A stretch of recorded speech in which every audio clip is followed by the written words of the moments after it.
स्नेनिल्स art of teaching या चॅनलवरती आपल्या सर्वांचं स्वागत आहे. विद्यार्थी मित्रांनो, आपले सर्व विद्यार्थी रजिस्ट्रेशन करून जाहिरातीची वाट बघत आहेत. त्या सर्व विद्यार्थ्यांकरिता एक आनंदाची बातमी आहे. आनंदाची बातमी अशी की जाहिरातीच्या संदर्भातील ज्या जागा आहेत त्या जागा जिल्हा परिषदच्या जागा वाढणार आहे या संदर्भातील ही माहिती आहे. यापूर्वी सुद्धा मी एक व्हिडिओ बनवलेला होता आणि याच वरती व्हिडिओ बनवलेला होता. तो पुन्हा रिपीट व्हिडिओ तुमच्यासाठी बनवतो आहे आणि ती माहिती सुद्धा अपडेट म्हणून तुमच्यासाठी देतो आहे. विद्यार्थी मित्रांनो, आपण जर माझ्या चॅनलला पहिल्यांदा आले असाल तर माझ्या चॅनलला सबस्क्राईब करा, जेणेकरून येणारा कोणताही जे अपडेट्स असेल ते अपडेट आपण आपल्या चॅनलला देत असतो. आपल्या सर्वांना माहिती आहे की एल्गार आंदोलन 2 हा आझाद मैदानावरती सुरू होता. कालचा त्याचा शेवटचा दिवस आणि त्या माध्यमातूनच दादाजी भुसे यांची भेट झालेली आहे. संदीप कांबळे सरांनी आपल्याला लाईव्ह येऊन सर्व गोष्टी माहिती सांगितलेल्या आहे. एक स्वतः खंदा कार्यकर्ता आणि स्वतः नेतृत्वावरती विश्वास ठेवणारा आपण सर्वजण, माझाही त्यांच्या नेतृत्वावर विश्वास आहे आणि या माध्यमातून वारंवार जे माझे फॉलोअर्स आहेत त्या सर्वांनी मी सांगू इच्छितो की विद्यार्थी मित्रांनो, जेव्हापर्यंत विद्यार्थ्यांना न्याय मिळत नाही तेव्हापर्यंत दूध का दूध पाणी का पाणी करण्याचं काम हे कांबळे सर करत आहेत आणि या माध्यमातूनच आपल्या सर्वांना हळूहळू काय काय दिसत आहे आपल्या सर्वांना माहिती आहे. त्याच पद्धतीनं सर्वात जास्त जागा आणण्याचा प्रयत्न आजही आपला चालू आहे. कारण जो कट ऑफ आहे हा कट ऑफ 100च्या खाली 2 अंकी कट ऑफ यायला पाहिजे, हा आमचा तेव्हाही मत होतं, आजही मत आहे. तुम्हाला सांगतो 30,000 पेक्षा जास्त जागा आल्या पाहिजे, ज्या माध्यमातून विद्यार्थ्यांना जास्तीत जास्त विद्यार्थ्यांना या वेळेला या शिक्षक भरतीमध्ये काय नोकरी मिळेल, निवड झाली पाहिजे, हा आमचा बेत आहे.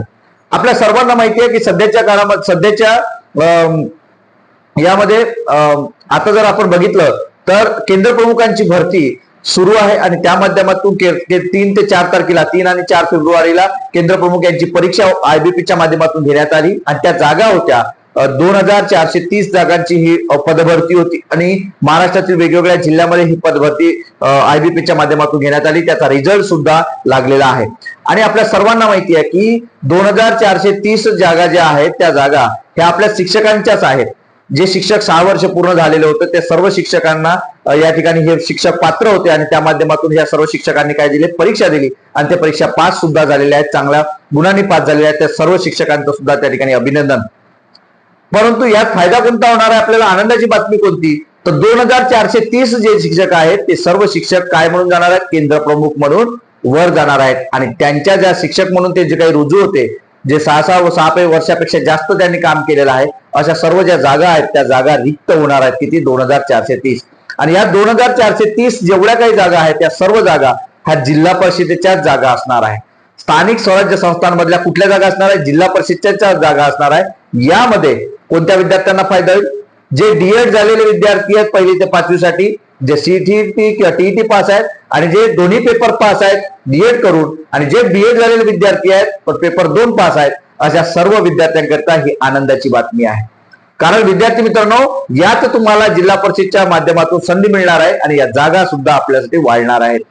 त्यामुळं ही आनंदाची बातमी आहे. त्यामुळे आपल्याला एक समजून घ्यायचं आहे की जास्तीत जास्त जागा येण्यासाठी आणि समाज कल्याणच्या असतील, आश्रमशाळेच्या असतील किंवा विविध ज्या काही डिपार्टमेंट आहेत, जे डिपार्टमेंट आहेत तर मागास भोजन कल्याण विभागाच्या माध्यमातून चालवण्यात येणाऱ्या आश्रमशाळा, त्या सर्व भरती जे सर्व जागा ज्या आहेत त्या यावेळेस भरतीत आल्या पाहिजे आणि पहिल्या टप्प्यात याची भरती झाली पाहिजे असा आपला बेत आहे आणि याच माध्यमातून काम चालू आहे. म्हणून संदीप कांबळे सरांच्या नेतृत्वावर आपल्या सर्वांनी विश्वास ठेवून आपल्याला काम करायचं आहे, त्यांना सपोर्ट करायचा आहे. कारण आपण सपोर्ट केला तरच नक्कीच आपल्याला विजय मिळणार आहे आणि त्यातूनच आपल्या जागा मिळून आपण काय होणार आहे, यावेळेला 2026 मध्ये आपण जॉईन झालं पाहिजे हे आपलं एक मत आपल्या समोर ठेवतो आहे. विद्यार्थी मित्रांनो, तुम्हाला या अपडेट बद्दल काय वाटतंय नक्की कमेंट बॉक्स मध्ये कळवा आणि अशाच अपडेट करता माझ्या या चॅनलला मात्र सबस्क्राईब करा. डिस्क्रिप्शन बॉक्स मध्ये असणाऱ्या जे काही लिंक्स आहेत त्या लिंकवरती जॉईन व्हा, जेणेकरून माझ्याशी संपर्क आपल्याला साधता येणार आहे. धन्यवाद.